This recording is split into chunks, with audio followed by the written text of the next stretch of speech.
All right. So, want to welcome all of you for joining what is our first of a series of conversations we'll have around this election, post-election, and then hoping to get to topics beyond politics when we can talk about things beyond politics.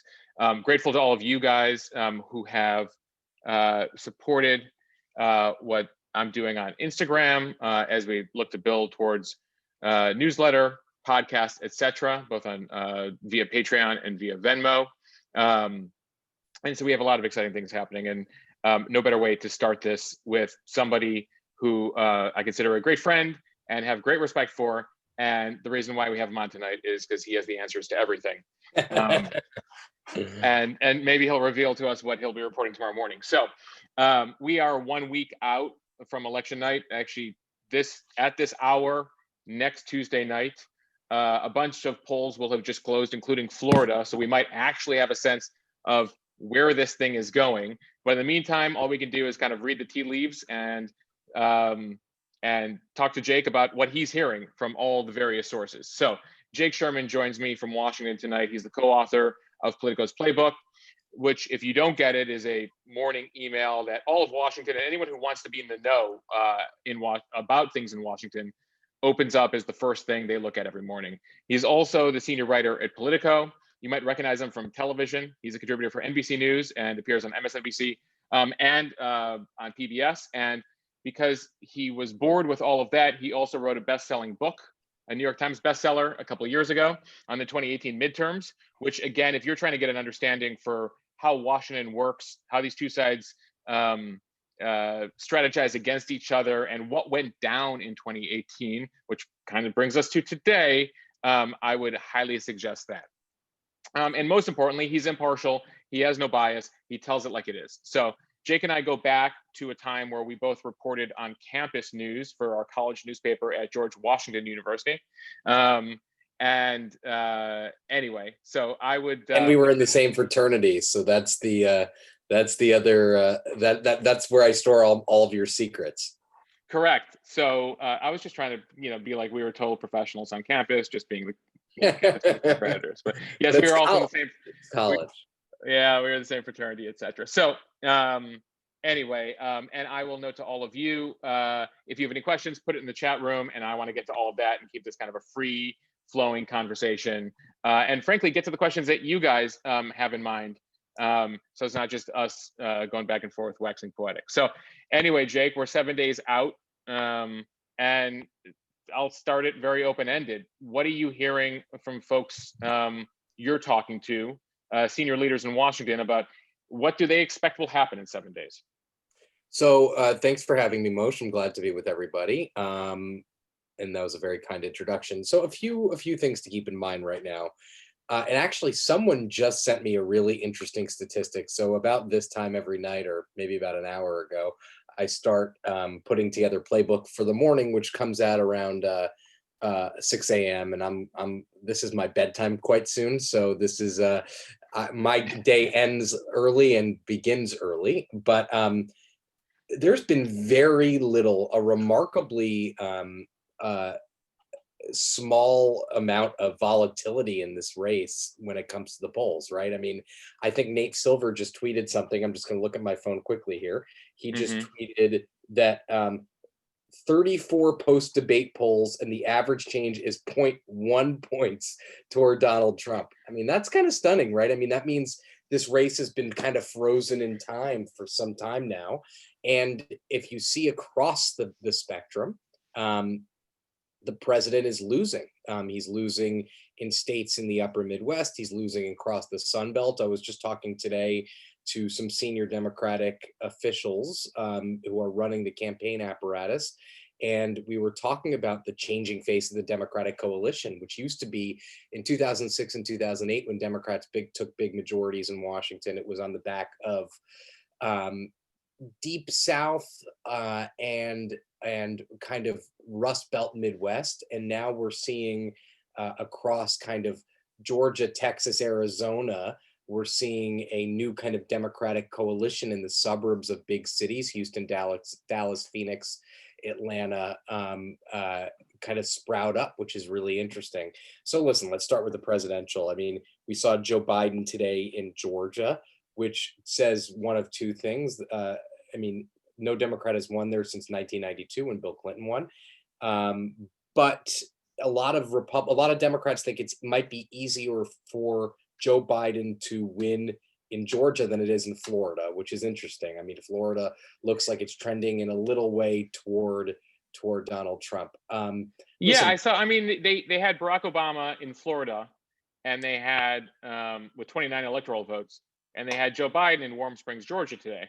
And Atlanta. So, you know, and Atlanta, and you know, I was hearing from Democrats who are like, "Oh God, this is deja vu all over again." Like, you know, we saw this happen with Hillary in 2016. They seem to be in the wrong place. Is this time different? Yes, I think because he's going to Wisconsin. He's going to be all over the country the next couple of days. The president is in Nebraska, is spending the night in Las Vegas tonight, then is going to Arizona and then Florida, I think, over the next couple of days. So, I mean, listen, Pennsylvania and Florida are tightening, and we should expect that they will continue to tighten, and that's where the election, I think, is going to be won or lost in those two states. And I mean, listen, I think in Michigan, the average of polls has Joe Biden up something like 9 or 12 points, a pretty comfortable lead, and so a lot of those states seem to be, as of today, based on the polls, if we are to believe them. Neither of us are social scientists, but I do think that we have learned some lessons about polling over the last couple of years. And if you look at 2018, the polling was dead on, right? I mean, Democrats won a big majority in the House. Just two more things. The House, despite what the president says, the House is Democrats are going to expand their majority in the House of Representatives.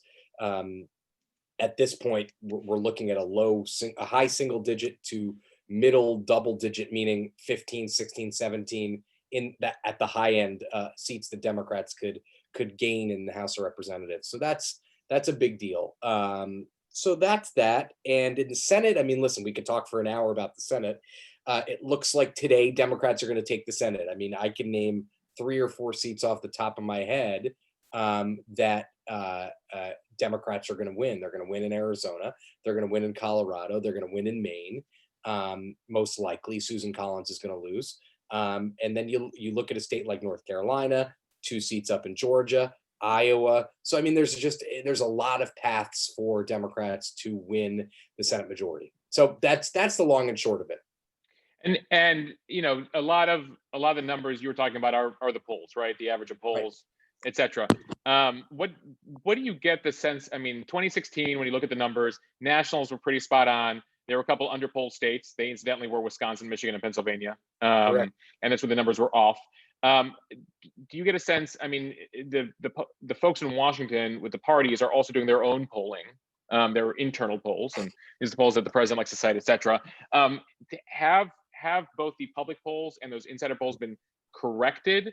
And how did they go about doing that? Why is there a sense that this time is different when it comes to reading those numbers? I can tell you the White House continues to believe, without providing evidence, or at least not providing evidence to me, that these public polls are not representative of their polls, and they believe Republicans are still being drastically undersampled. And I don't know that to be true. I don't think that's a reality. It's not a reality that I've seen.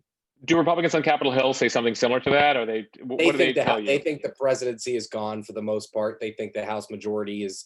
I've not heard any serious House Republican take issue with the conventional wisdom. I mean, listen, if you want to believe that the president's going to win, you can believe that, and you could work your way to a theory that the president is going to win, right? I mean, it's not like he has to, jump through hoops of fire while, like, there is a pathway for him to win. Unfortunately for him, that pathway seems to be increasingly difficult, and the odds are increasingly stacked against him. So,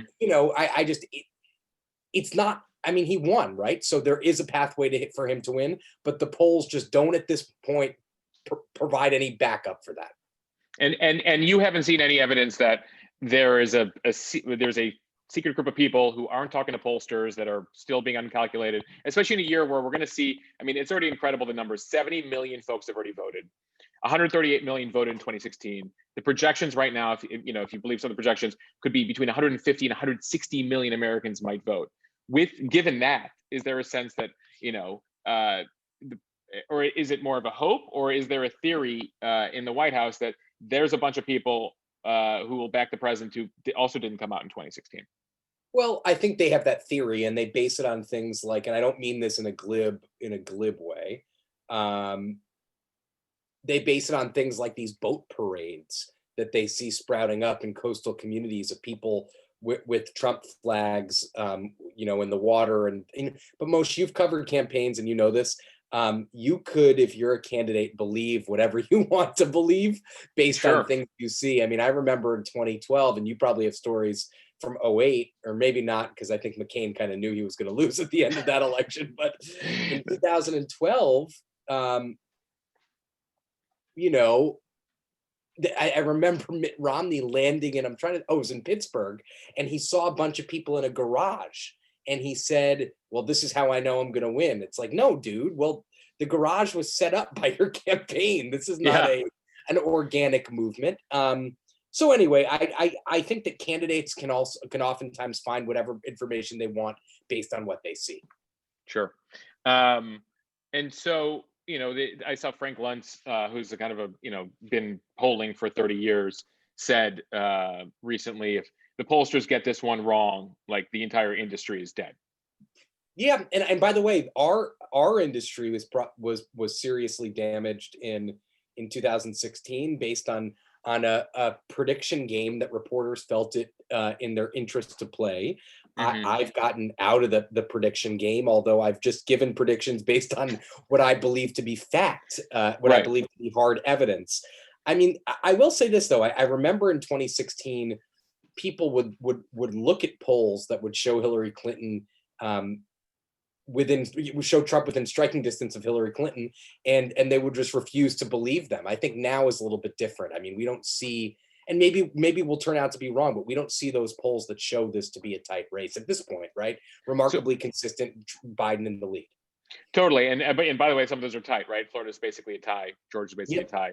Pennsylvania is 2 points, right? 2 to 4 points, depending. But I will say, I just to add to that, yeah, those are states that Trump needs to win in almost every case for him to win re-election. Joe Biden has a lot more paths to the White House than going through. You know what I mean? Like there's a lot more opportunities open to him. Yeah, I mean, if you look at the numbers, I know NBC put out numbers today that basically has lean blue states, lean red states, and toss-up states, and effectively, I think it's almost 8 or 9 toss-up states. Trump needs to win all the toss-up states plus a lean blue state in order to win the presidency. So, with all that in mind, though, given how things are close, and given all the talk now of the early vote, absentee vote, how long it'll take to vote count, etc.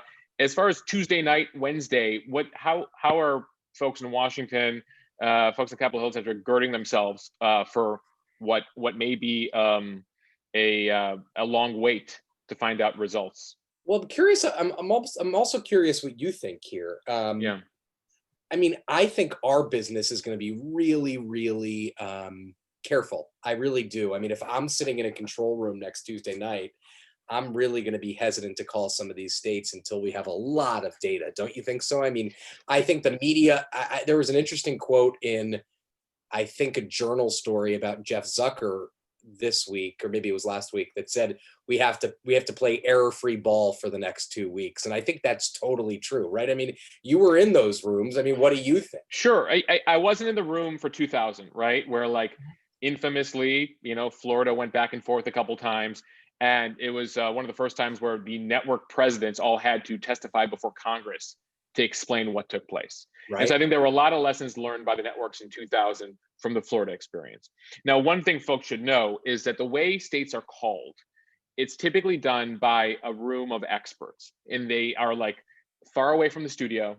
Right. They're a bunch of statisticians and social scientists and polling experts from various universities, most of whom you've never seen on television, and they run the numbers, right? They're looking at, like, congressional district data expectations of how many votes could come in. And typically you don't call a state until, because people are always wondering, like, how did you call the state at 2% of the vote was in, or 10% of the vote was in? And ultimately, a lot of it has to do with the fact of exit polls, like talking to people outside all day long, which, by the way, this year is going to be different, right, with all the early and absentee votes, and just making calculations like expectations in Detroit are this high for Biden. If he's meeting his number or not meeting his number, that means he now has to do incredibly well outside Detroit, if we're calling Michigan, right? And so there was always kind of a post 2000, like pre 2000, it's like, wait, NBC's calling it, let's call it. Do it. We need to call it. And I think there's a realization now that is no longer the case. And I think I agree with you that it's going to be very reluctant. The question I have is, you have this, you have the president's Twitter feed now, right? Like today, he's saying we need to call this election on the night of November 3rd. Well, and the reason for that is because the vast majority of his voters, according to polls right now, will vote on election day. So those people will be captured in exit polls, whereas absentee voters or early voters might not be captured in the same kind of I guess you would call it pile of voters. And well, I do think, though, I mean, listen, there's a couple things that I think are not getting through here. Number one, there's challenges in every election, right? I mean, there's always kind of small bore lawsuits based on ballot counting and ballot acceptance in states across the country. Presidential campaigns engage in them, congressional campaigns engage in them. Everyone engages in them just to make sure that they're getting the best count of the election. Now, what Trump is indicating, or what his people have indicated around him, is that he's going to challenge the veracity on a larger scale, right? These are not, I'd say this, these are not questions that are going to be immediately kicked up to the Supreme Court. These are going to have to be lit if they are valid, and if courts want to hear them, they'll be heard at state levels, and then eventually they may or may not get to the Supreme Court, right? And then there's the kind of nightmare scenario, which is if nobody gets the majority of electoral college votes, that means right. So we have a couple states in the balance in this scenario. Neither have achieved 270. Right. Neither candidate has achieved 270 electoral votes. And by a date certain, by early January, if that is still the scenario, it could go to the House of Representatives, where each state delegation has a vote. So let's take a state like California, right? 53 congressional seats, gets one vote. Connecticut has 4 congressional seats, it gets one vote. Montana has 1, it gets 1 vote. Alaska, so on and so forth. And a lot has been made, by the way, that as of the current Congress, Republicans control 26 state delegations when you add up those congressmen, right, and Democrats have 24. By the way, in the various House scenarios, does anyone run the numbers as to whether Democrats can capture a majority of the House? They can, and they're fighting hard in Montana, in Wyoming, in Montana and Alaska, to flip those delegations. And Nancy Pelosi, by the way, said, encourage people to give to a super PAC so they could help flip those 2 states, laying out this exact scenario explicitly. And this is also, by the way, guys, the 269 electoral scenario. Right. That, by the way, like if you want to nerd out and you play the numbers, you have Biden take Wisconsin, Michigan, and Arizona, and that's it, and everything else still stays Trump. That's 269, by the way, right. Just one example of that. So, one of the things, so the control rooms and the networks are going to be taking their time to call this. What is what a lot of folks like to know is like the conversations that happen between Mitch McConnell, Kevin McCarthy, the Republican leaders on Capitol Hill, and the White House. And I already have a question here I have a question from Maria, by the way, that one of the folks here, who says, how will the transition of power take place? If Biden wins as predicted, would President Trump, what would he try to do to annul those results, ask for recounts? Is that even possible, et cetera? So talk to us about how that all goes down. This is also a nightmare scenario, right? That the president doesn't want to give up power. So, I mean, listen, I'm of the opinion that if it's clear that Trump has lost, Republicans are going to throw him overboard. I mean, I don't think it's going to be a I don't think Republicans are going to defend. I think at a certain point, it becomes advantageous for Republicans to try to usher him out as quickly and as painlessly as possible. Is I don't that know. done behind the scenes? Is that done via Twitter?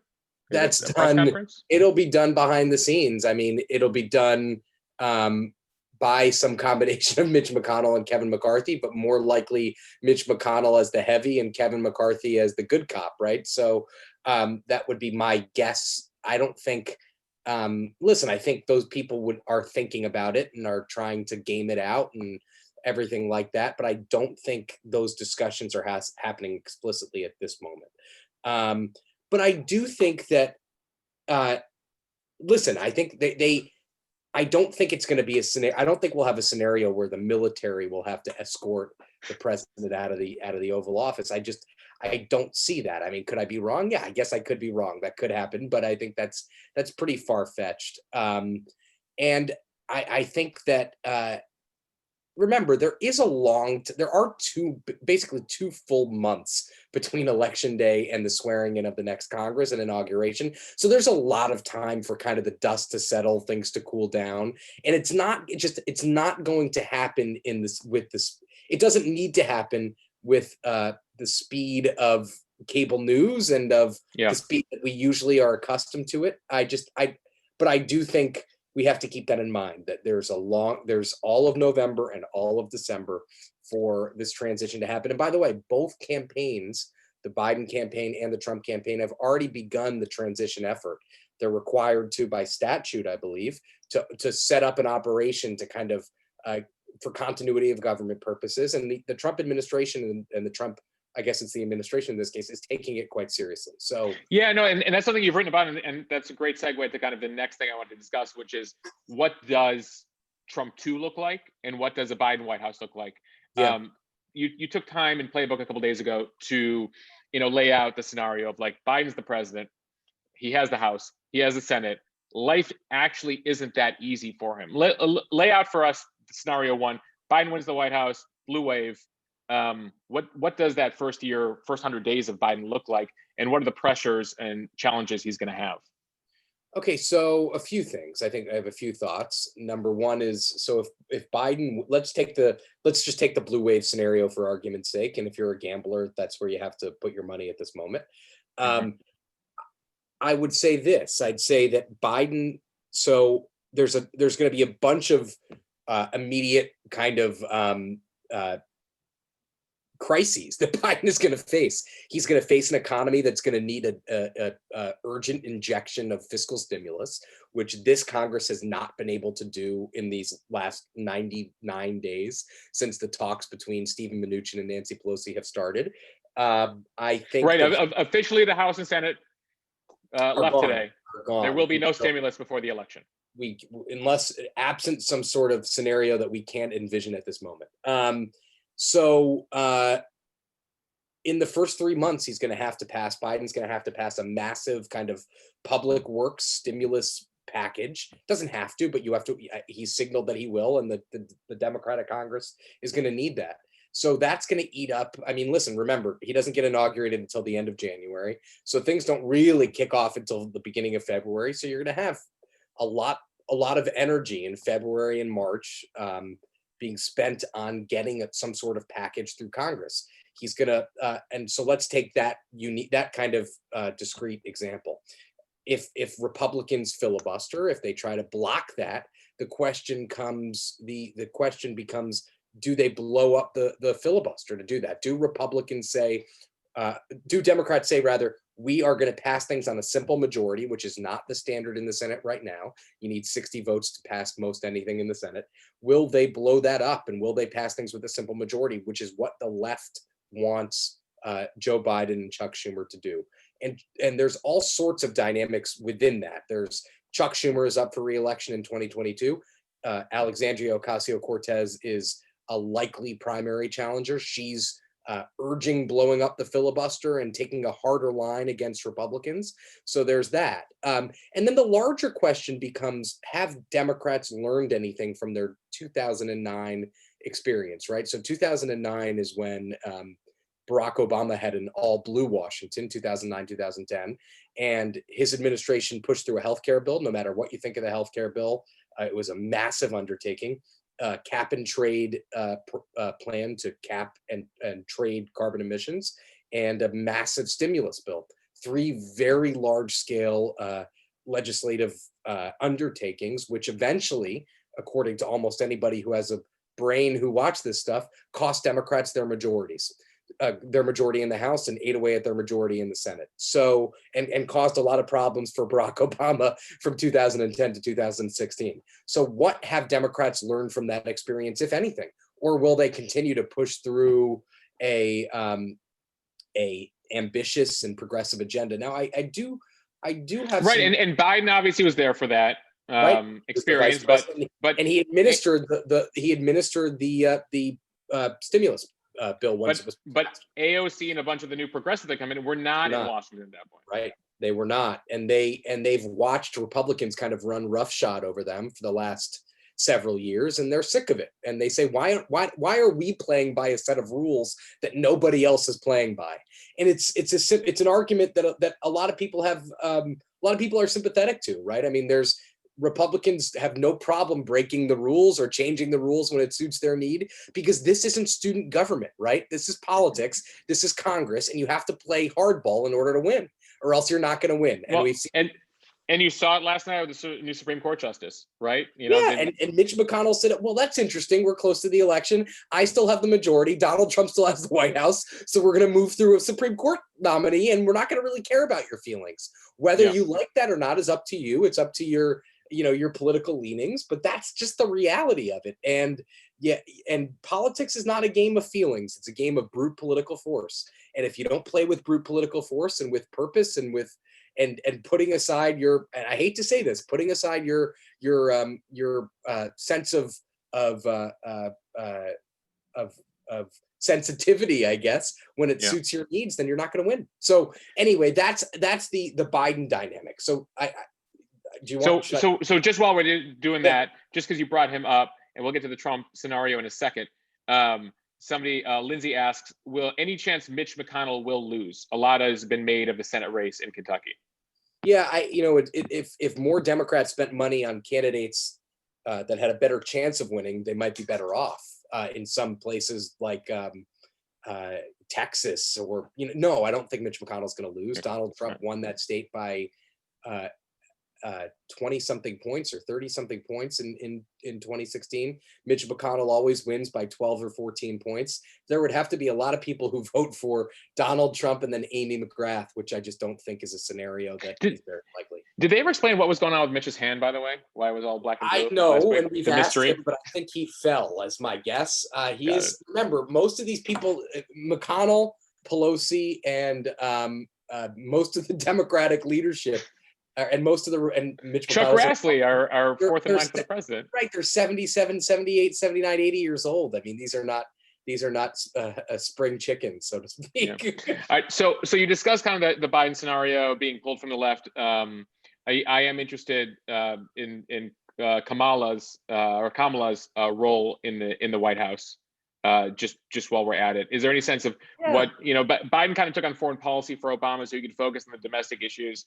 You obviously now again have a scenario where there's a lot of foreign policy and domestic challenges this White House will have. Is there a sense of what role she'll play in that White House? I don't really understand. I don't know yet. I mean, I don't think we could definitively say what her political persona is at the moment, right? I mean, she was in the Senate for 4 years. She was in some ways always kind of looking at whether she was going to run for president or not. That's not a criticism. I think that's just accepting a reality.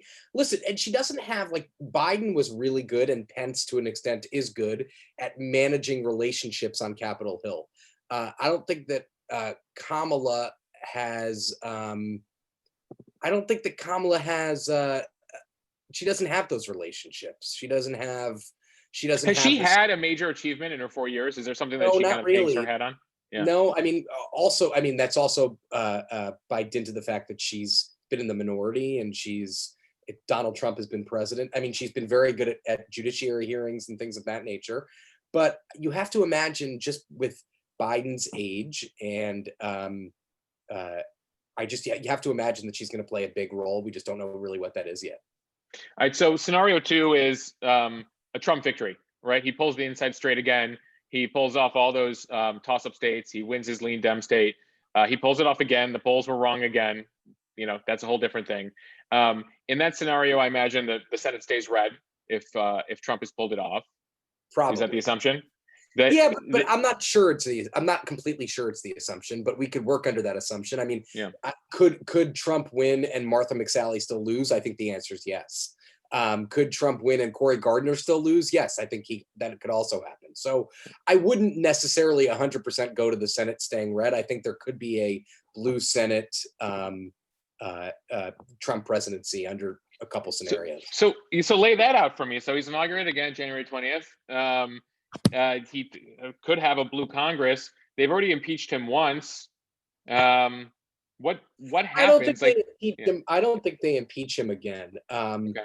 I think that listen, Trump is unpredictable. We have no idea what he'll do. But the kind of the dream of a lot of Trump curious people and Trump fans is that he will do deals. He'll do deals with Democrats. I mean, we've not seen that, right? We've not seen him do anything approaching a deal with Democrats. But Chuck Schumer was caught on a hot mic, I think, in 2017, and he said Trump would be unstoppable if he steps to the right and steps to the left.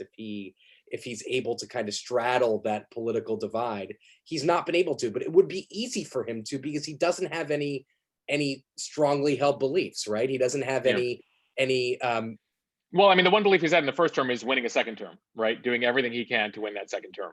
But as far as to your point on policy issues, he, it's been interesting watching the stimulus thing unfold, right? Like he removed his negotiators, he put his negotiators back.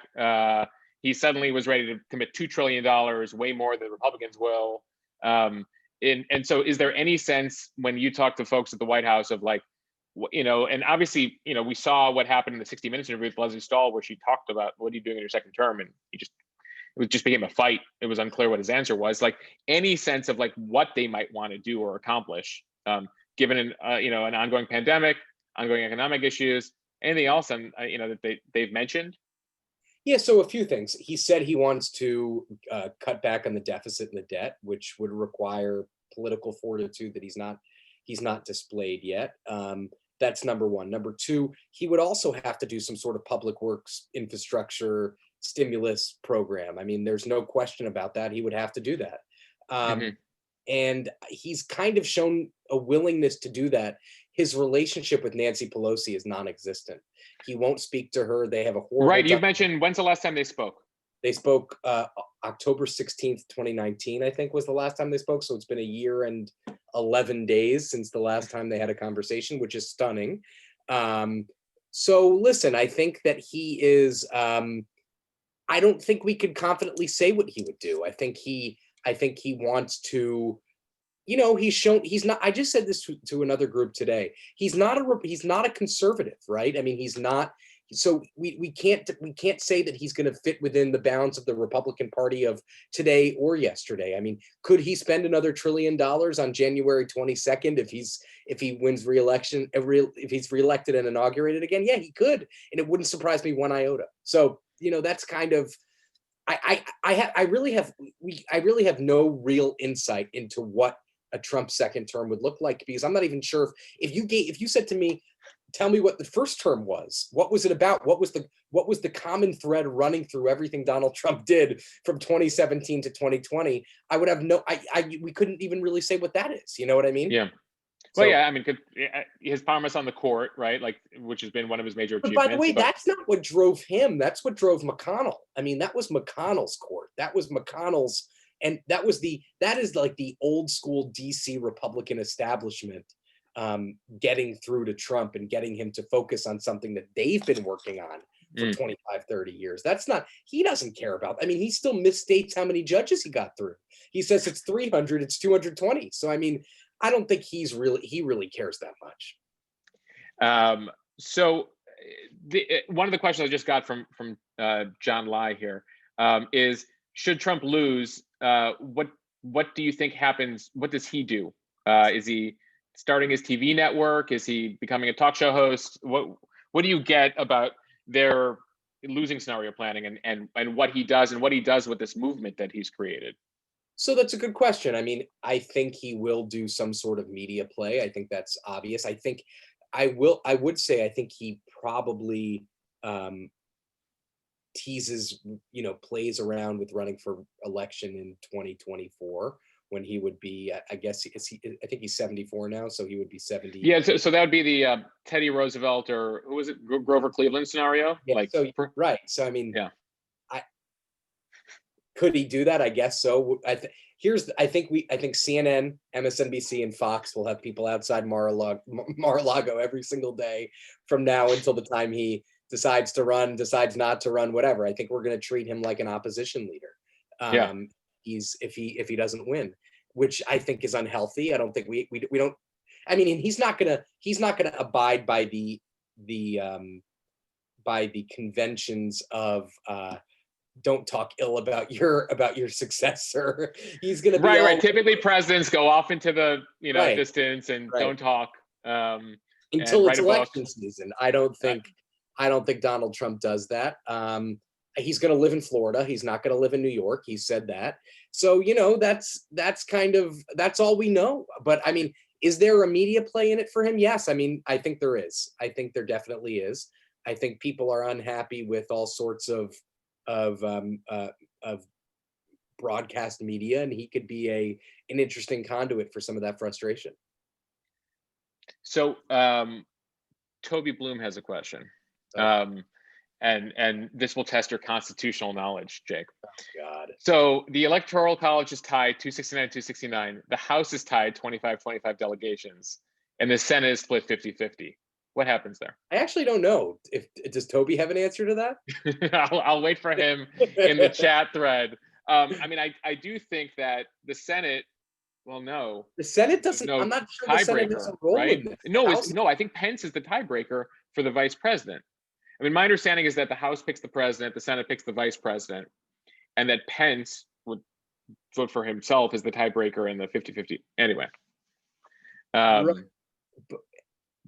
We'll have to get back to Toby. Yeah, I guess that's completely possible. Would Nancy Pelosi then, if Nancy Pelosi is then president, then Toby Bloom as chief of staff will be the most powerful person we know. Yeah, no, yeah. I don't know that. I don't know that scenario, but I guess you'd have to say that a lot of cards would have to kind of a lot of things would have to fall into place for that to happen. But I guess it's 2020. Anything could happen.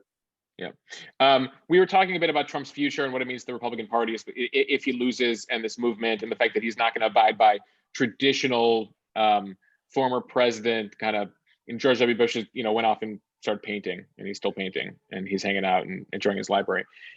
What is the Republican Party now, kind of post 4 years of Trump?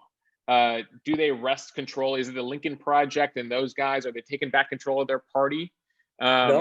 No, is there? Go ahead. I don't think. I mean, I'm curious what you think, Moshe, but I don't think so. I think that the Republican Party now is the party of Trump. I got this when I wrote my book last year. We traveled. Anna Palmer and I, my co-author, traveled around the country, talking to groups about the book and about politics and all that stuff. And one question we got all the time was when Republicans would throw Trump aside. And I always told people, and this was in places like Boston, New York, Los Angeles, San Francisco, on the coasts and places like that. And I would tell people all the time, like, if you don't think that Trump has 90% approval ratings across the country in every district, and the Republican Party loves Trump. The Republican Party of John Boehner and of Paul Ryan and Bob Dole is dead, and it's not coming back. That's not where the party is. It's not where the base is. The base elects the base elects lawmakers. I don't see it going back to that. I don't think we're going to get back to a sober, kind of fiscally prudent Republican Party anytime soon. I just don't. And by the way, there's a great cover on the New York Times Magazine this weekend on Saturday or Sunday, whenever you get it, by Elena Plott, who's a friend of mine who writes for the New York Times, about how Trump might be gone, but the Republican Party's going nowhere, which I think we had in Playbook today, and it's a really good piece worth checking out. So who are those heir apparents, by the way? So we're talking about the party of John Boehner and Paul Ryan, et cetera. Who understands the Trump shtick, and who are the kind of heir apparents in the party to kind of his populism that he's brought to it? So I think Tom Cotton is. I think that, first of all, let's start with Donald Trump Jr. I think Donald Trump Jr. wants to run. I think Ivanka wants to run. I think, and that's real. That's real. Their ambition is real. I think it's real. I mean, listen. I think it's as real as anything else, right? I mean, who knows what they're actually thinking? You couldn't get them to tell you what they're actually thinking, even if you had the opportunity. But I think that Tom Cotton, Josh Hawley, senator from Missouri, I think in many ways Trump's popularity opened up the door for more non-traditional Republicans, right? People who are a little bit outside of the mainstream ideologically, like a Josh Hawley, who is basically, from what I could see, a Democrat who has some conservative principles running throughout his ideology. So I think that I think those are the obvious two. Then there's the Nikki Haley's, and then you'll have somebody like Larry Hogan, who tries to position himself as the former governor of Maryland, or the current governor of Maryland. The current governor of Maryland, the anti-Trump kind of throwback to the old Republican Party type person. And I'm not sure that plays. I'm not sure that means anything anymore. And then I think that, whenever you see somebody in New Hampshire or Iowa, we'd like to say they don't get there by accident. So if you see somebody visiting New Hampshire or Iowa ending up at a rally or something like that, it means they want to run for president, period. Usually what you see is the most obvious thing is the most obvious thing for a reason. Right. The Secretary of State Pompeo, typically secretaries of state aren't traveling domestically extensively. And he showed up in Iowa recently, right? Robert O'Brien, the national security advisor, was in swing states this week. So I mean, who knows? I think there's a lot of time between now and then, but people are going to start making their moves, and they have. I mean, Tom Cotton was in New Hampshire last week. So I mean, and he's, by the way, Tom Cotton is up for re-election, and he's going to Iowa this week. So yeah, Tom Cotton, senator from Arkansas, is in Iowa. And so if you're tired of 2020, 2024 is already starting, it appears. Yeah.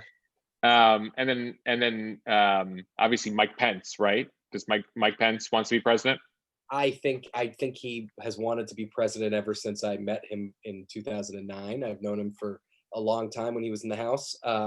He always fancied himself a president in the mold of George W. Bush.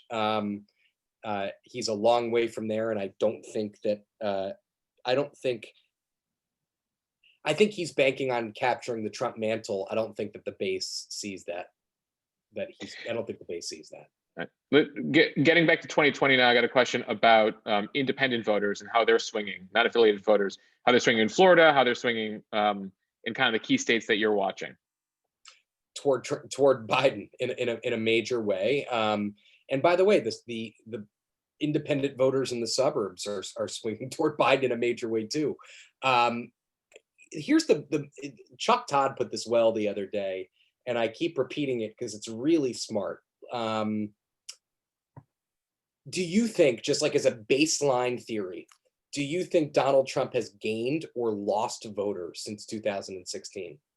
If your answer is he has probably gained voters in nearly every important state, if he's lost voters in nearly every important state, it means that he's probably lost the presidency, right? I mean, it was a close election in 2016.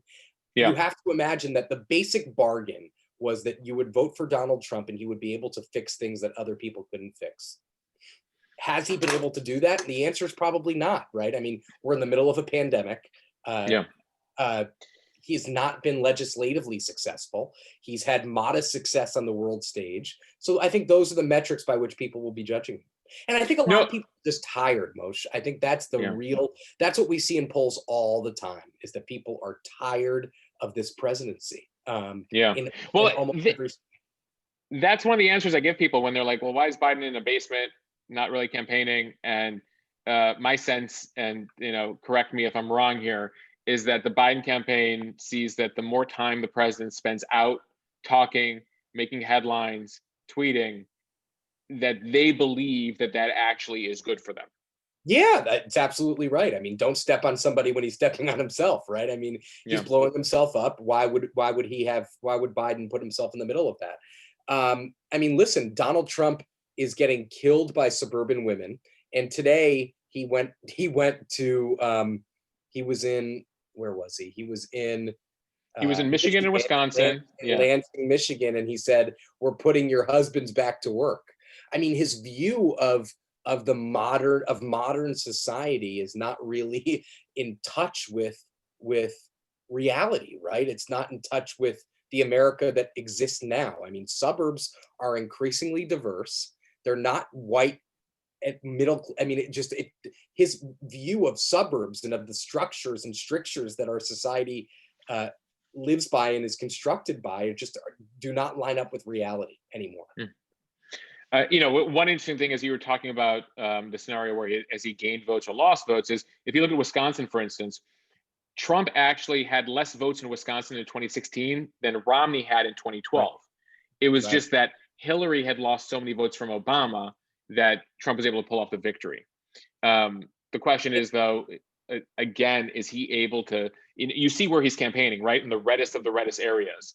Is he able to find more folks that maybe just didn't vote? That, can he somehow put together some sort, cobble together a coalition of folks?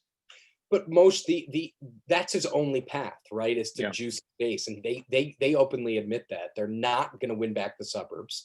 Like, you can't start trying to appeal to new people 7 days before the election. His entire presidency has not been about appealing to new coalitions. It's been about keeping his base intact and happy. He has this I mean, I'm going to put him on a therapist's couch for a second. I mean, he has this bizarre fear of losing his base. A president who never got crosswise with his base once in 4 years. His base is in love with him, and he seems to be only focused on governing toward that base. So it's a bizarre strategy. Yeah.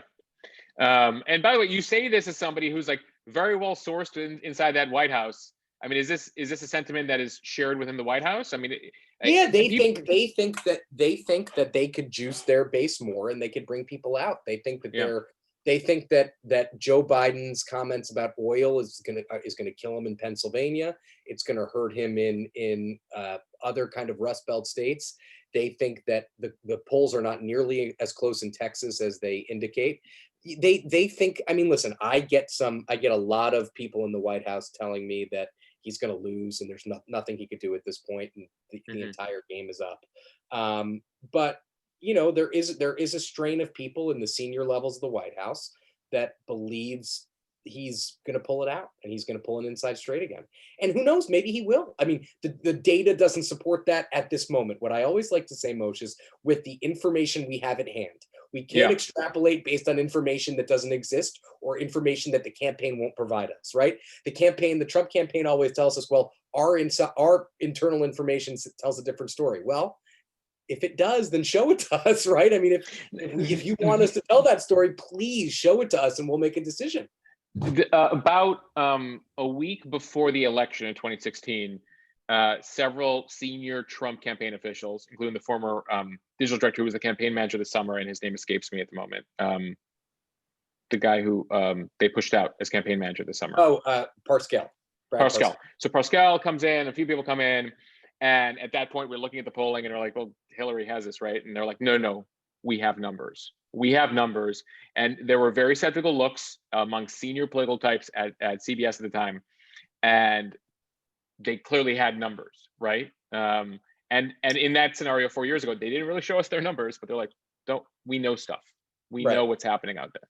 So that's why it's, I mean, listen, it's like the quarterback that wears the same socks every Sunday, right? Like, and you win once and you keep wearing the same socks and you think it's the socks that that are making you win. I mean, just because you had a set of data that proved right once doesn't mean it's going to prove right again. I don't know that it won't, but the data, it would not line up with everything we see publicly. It just wouldn't. I mean, but again, a lot of these races are not within the margin of error, but just outside the margin of error, and it could happen, right? It could happen.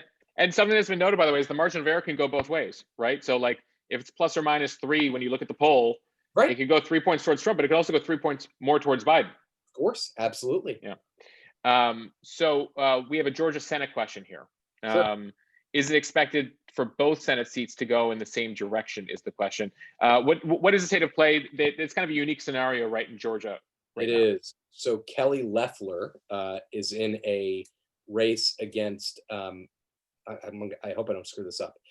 So there's 2 races. There's a special election, which is to Kelly Loeffler is in versus Raphael Warnock and who's the Democrat? Raphael Warnock is the Democrat, and Doug Collins, who's another Republican, and that is a 3-way race. And if no candidate gets above 50%, it goes to a runoff. It's likely to go to a runoff, and the theory is that Loeffler, who's narrowly beating Collins at this point, will be able to win that seat probably. And then there's the David Perdue versus John Ossoff. John Ossoff is a fundraising wonderkind and Democratic fundraising wonderkind, and a lot of people seem to be confident that Perdue will pull that out. The Loeffler seat is less of a sure thing. And I mean, listen, Georgia is one of those states that is trending purple to blue. The combination of Black urban, Black rural, and white suburban voters is a powerful coalition that Democrats are going to be able to take advantage of, if not this year, in the near future. And you're seeing that also in Texas. But remember, if that goes into a runoff, we might not know the balance of power in the Senate until January.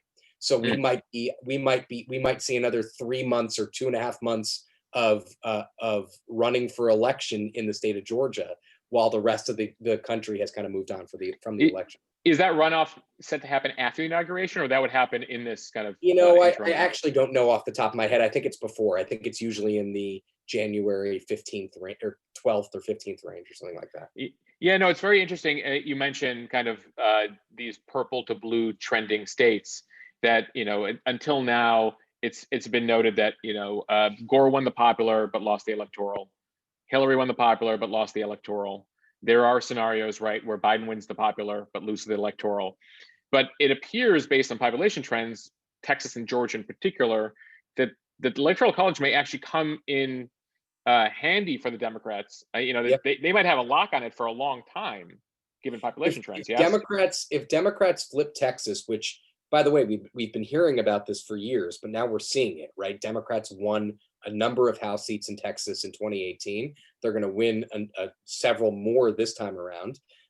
The state is trending blue. I mean, there's no question about it. And once Texas trends blue, it's going to be a very, very different map for every candidate. And just the growth of the Democratic vote in the suburbs, Hispanic voters in cities like El Paso, Houston, Dallas, Austin, San Antonio, well-educated upper-class white voters. I mean, it's a powerful coalition that Democrats could take advantage of for a long time to come. One question from somebody: you mentioned Trump team hasn't shown you the data to back up their assertions. Has the Biden team shared data that supports public polling? Yes, they have. I mean, they've released internal polling that mirrors what the public polling says. And also, I mean, listen, every campaign releases data that's advantageous to them. So you can't really, there's no reason to trust internal data more than public data, right? I mean, right. I would actually argue that public data is oftentimes more trustworthy in the sense that you see the methodology, you see the full question, you see how the pollster is asking the question. So in many cases, I would like to see public data more than I'd like to see internal data, especially with some campaigns that like to paint a rosier picture for a candidate that likes to see rosier pictures and likes to see that their money is being spent wisely. But So yes, but again, internal data is oftentimes not as useful as people would like it to be. A lot has been made of and I'll let you go because I know it's way past your bedtime and you got to be up at some godforsaken hour tomorrow. I think I'm already awake for tomorrow. It already is tomorrow. It's only 6 yeah, days it is till tomorrow in my head. The whole talk about stacking the court, and this speaks to kind of the liberal wing of the party that wants revenge on Mitch McConnell and wants to play his hardball tactics, etc. What's your sense of that? The Biden campaign finally came to an agreement where they're going to say they're going to appoint a commission to look into it, which is what you do in Washington to punt decisions for a while. What are you hearing about that? So I think the commission is not going to be is going to be a little bit too slow for most Democrats. I mean, it's amazing how this is now basically packing the court, expanding the court, whatever you want to call it. Just for background, is adding several. And by the way, when they say packing the court, they're talking about 3 justices. But Donald Trump Jr. was saying that he's going to add 25 justices to the Supreme Court. I think today, Ronna McDaniel, the chairwoman of the RNC, took it a step further and said Biden is going to add justices, and one of them is going to be Hillary Clinton. So, yes. so maybe. Which, by the way, there's been no talk of that. Correct? No, she is a lawyer. I've not. Maybe someone's talked about it somewhere, but I've not heard anyone talk about it. So, what do I think that it's?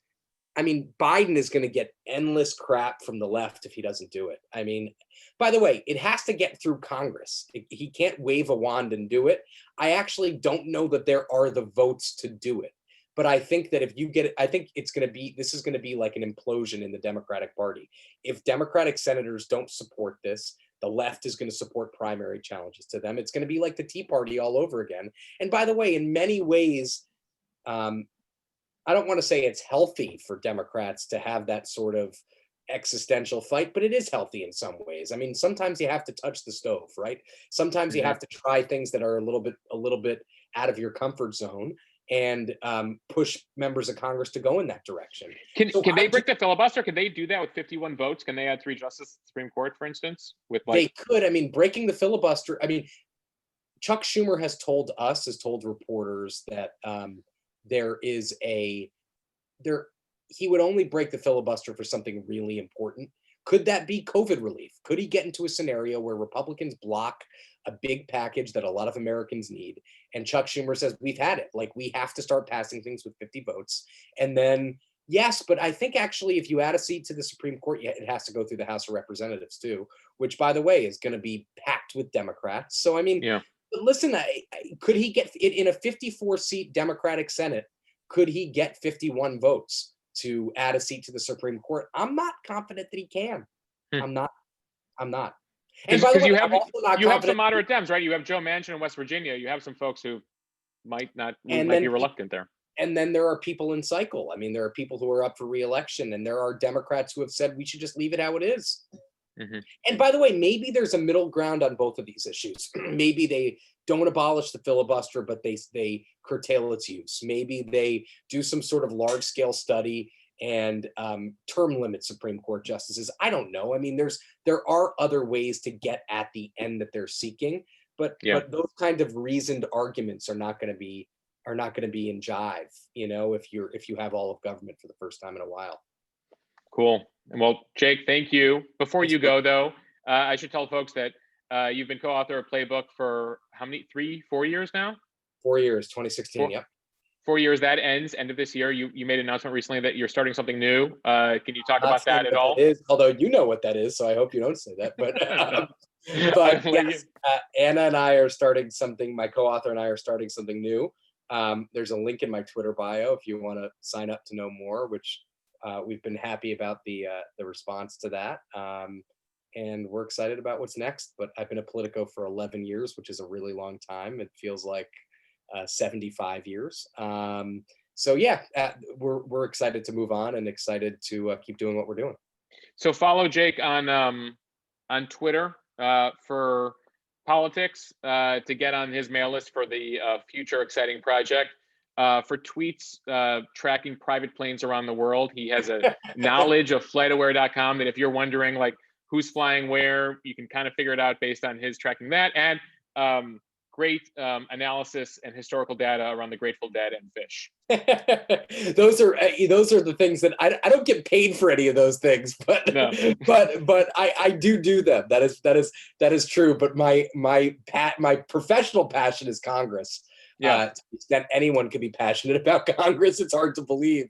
But the one good thing about covering Congress is that it doesn't go away, right? Presidential campaigns come and go. They happen every 4 years. You have 2 years off, and then they start again for another 2-year cycle. Congress is always around. There's always a crisis. There's always a story, and it's the most in touch institution with the American people, I think. So it's cool to cover. Cool. Jake, thank you, man. We'll test all of this after Election Day. Okay, and thanks, talk through what happened. All right. Yeah, later. Bye.